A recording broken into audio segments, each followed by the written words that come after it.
If it's not inside of you, you can only get to a certain stage. 'Cause I'm only there to win, I'm not there to just participate, right? Right then, Max. The line "designed to win" basically is you, right? You personify it. You hear it, what does it mean to you? To be honest with you, that line feels natural. Because since I was a little kid, that's what I worked on with my dad, especially. My mom also, she was racing back in the day. And throughout the years that you are, working towards your goal, you are discussing a lot. To the point where my dad sometimes would tell me to shut up. I was asking too many questions.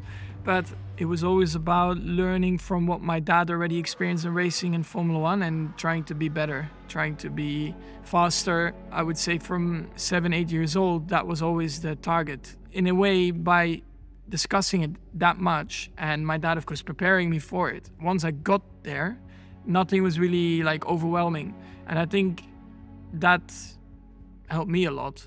That once I actually got to F1, the hardest bit was already done. This bit was more about knowing what you have learned over the years and, just put it out there and try to make it a success. For me, it's first of all, racing I love doing it. I mean, it's my hobby at the end of the day. My passion is how you grew up. It's how you are as a person naturally. People can coach you, improve you, but at the end of the day, it needs to be inside of you. If it's not inside of you, you can only get to a certain stage of mental resilience or how tough you need to be in certain scenarios. Every time I see you out and about on media, you're very approachable, you're real. How do you maintain that? How do you maintain yourself, your mindset, and just take control of everything around you? I mean, honestly, for me, I try to just be myself, to be honest. I mean, I don't need to meet a famous person. I don't need to act different because I know what I need to do there is perform, right? If I don't perform, I'm out. It's as simple as that. So I have very good friends around me that keep me grounded. Same with my family. They are the most important in my life. Of course, along the way, because of F1 and, you meet a lot of important people, like you said, celebrities, but I'm not there for it. I just embrace it. I do what I need to do. And then I go home and that's why I just try to keep my life super simple, nothing crazy. Just try to live a normal life outside of Formula One. It's always difficult to fully tell yourself, I got this, because you never really know how, your career can turn out. Of course, I've been unfortunate enough to already win a lot. So like I said back then, if more happens, if more comes to me, fantastic, great, I take it. But if not, then that's also fine, So myself as a character, I was always like, oh, see, I'm quite relaxed. We'll just see what happens. I mean, I was confident because I know what I need to do there is perform, right? If I don't perform, I'm out. It's as simple as that. So, of course, when I'm now sitting in the car, it's just that desire to win because I'm only there to win. I'm not there to just participate, right? Because that for me is not sustainable. Then it's not fun anymore. And that's exactly what I'm always trying to look out for. And at the moment, that's going really well.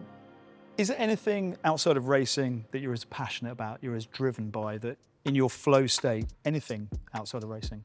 Racing? Yeah.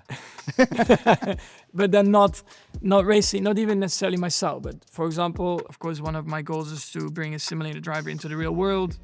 That has happened this year already, and he's doing very well. And I just want to try and grow that project naturally, because that is definitely something that I enjoy a lot. And outside of Formula One for the future as well, because I like being in F1 as a driver. I don't think I would ever come back in F1 as in a management role, let's say like that. But in a different kind of category, more like endurance style. Yes, I do see that happening. And creating that opportunity for young drivers that do not have the funds or, the possibilities of getting into a real racing car to try and stimulate that from the simulator world as well. I love it. So looking in from the outside, we think you're operating at 100%. You're actually operating at about 85. That should be the target, yeah. You should not be operating at 100%. That's something that I trained a lot on with my dad as well throughout go-karting, to have that extra kind of capacity. A lot of drivers can be very quick, very good, but they're at full capacity to achieve that. And I think the very, very good drivers drive as fast or a little bit faster, plus having that extra kind of capacity. And that's something that even in F1, of course, makes the difference.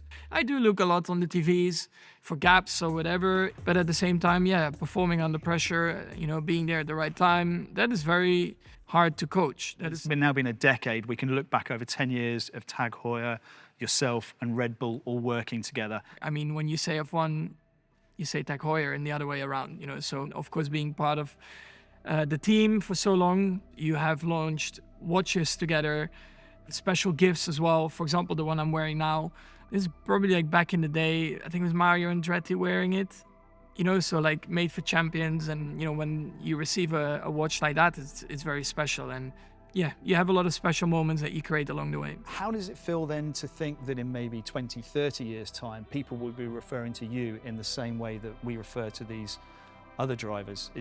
How do you keep yourself grounded in this moment? Yeah, that's a good question, to be honest. 20, 30 years along the line, I have no idea. I mean, I don't even know, of course, exactly what I will be doing then, but those 4 titles will stand. So that's for sure there. No one can take that away from me. And yeah, I mean, for sure, it will always be a big part of my life, racing and F1 as well. And being a Dutch racing driver, I hope that, of course, even when I stop, that we have that new talent coming through, and also for the national motorsport as well, that it stays alive, and to stimulate the local population, and seeing them also just falling in love with racing. Sometimes I still surprise myself. You come out of a race, you're like, all right, that was pretty good, or the desire and hunger to perform is there. So I don't know. I mean, yes, I hope that the next 5 years still, there's a lot more progression to come.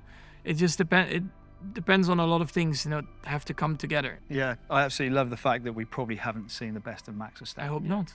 Yeah.